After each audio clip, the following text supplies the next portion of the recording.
कैलाश पर्वत की असीम ऊंचाइयों पर, जहां बर्फीली हवाएं और गहरा सन्नाटा राज करता है, एक भक्त ऋषभ कई महीनों से ध्यान में लीन था। कभी वह एक धनी व्यापारी था जिसके पास अपार धन दौलत, भरा पूरा परिवार और मान सम्मान था।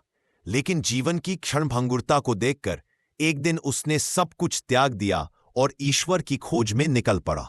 फिर भी आज भी इस पवित्र स्थान पर उसके हृदय में एक सूक्ष्म भय और पश्चाताप की छाया थी। उसके शरीर को बर्फीली ठंड सता रही थी, लेकिन उससे भी अधिक पीड़ा उसके मन में थी। वह सोचता था कि क्या उसने अपने कर्तव्य को त्याग कर अपने परिवार को छोड़कर सही किया? क्या शांति की इस खोज में वह कहीं एक गहरा पाप तो नहीं कर बैठा? इसी आंतरिक द्वेष और व्याकुलता के बीच वह अपने ध्यान में संघर्ष कर रहा था। सहसा एक गूंजती हुई, कोमल लेकिन शक्तिशाली आवाज ने सन्नाटे को तोड़ दिया। उसके कानों में एक दिव्य ध्वनि पड़ी और उसके शरीर को एक अनजानी गर्मी ने घेर लिया।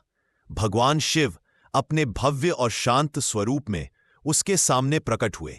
ऋषभ, शिव ने शुरू किया, तुम्हारी तपस्या प्रबल है, लेकिन तुम्हारा मन अभी भी उन सांसारिक बंधनों में उलझा है जिन्हें तुम छोड़ आए हो। तुम अपने त्याग पर पश्चाताप क्यों करते हो?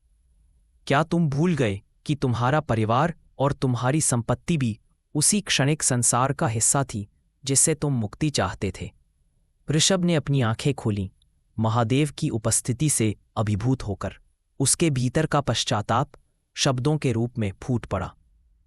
हे प्रभु, मैंने सब कुछ त्याग कर यहाँ शांति की खोज में आया हूँ, लेकिन मेरा मन मुझसे सवाल करता है कि क्या मैंने अपने परिवार के प्रति अपना धर्म छोड़ दिया? मुझे इस बात का डर है कि यदि मुझे सच्ची शांति मिल गई तो भी मैं उसे कहीं खो न दूं। संसार एक क्षणिक स्वप्न जैसा लगता है, लेकिन उसका दुख बहुत वास्तविक है।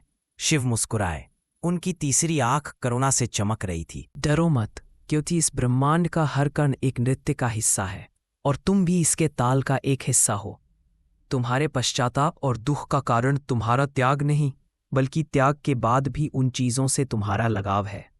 सच्ची शांति संन्यास में नहीं, बल्कि तुम्हारे अपने स्वरूप की गहरी समझ में है।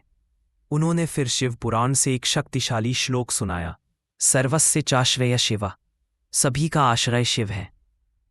इसका सार यह है कि अंतिम सत्य, तुम्हारा सच्चा आश्रय तुम्हारे भीतर है।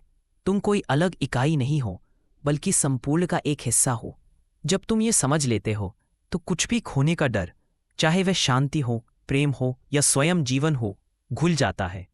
क्योंकि तुम उस चीज को कैसे खो सकते हो जो तुम्हारा एक अविभाज्य हिस्सा है।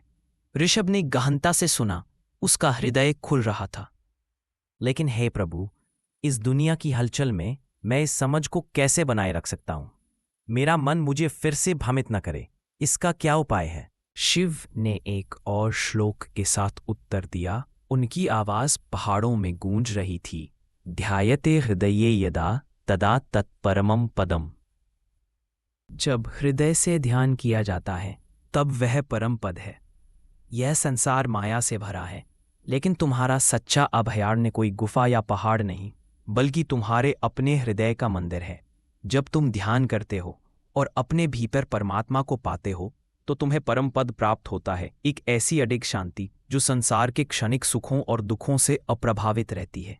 यह शांति सांसारिक संपत्ति के विपरीत कभी खो नहीं सकती। ऋषभ के चेहरे पर एक नई स्पष्टता आ गई। उसे एहसास हुआ कि उसका डर दुनिया से नहीं था, बल्कि उसके अपने मन के उसकी क्षणभंगुर प्रकृति से लगाव से था। उसने भगवान को प्रणाम किया। उसका हृदय भरा हुआ था और वह अपने ध्यान में लौट आया, इस बार भय के साथ नहीं, बल्कि गहन और अटूट आनंद के साथ।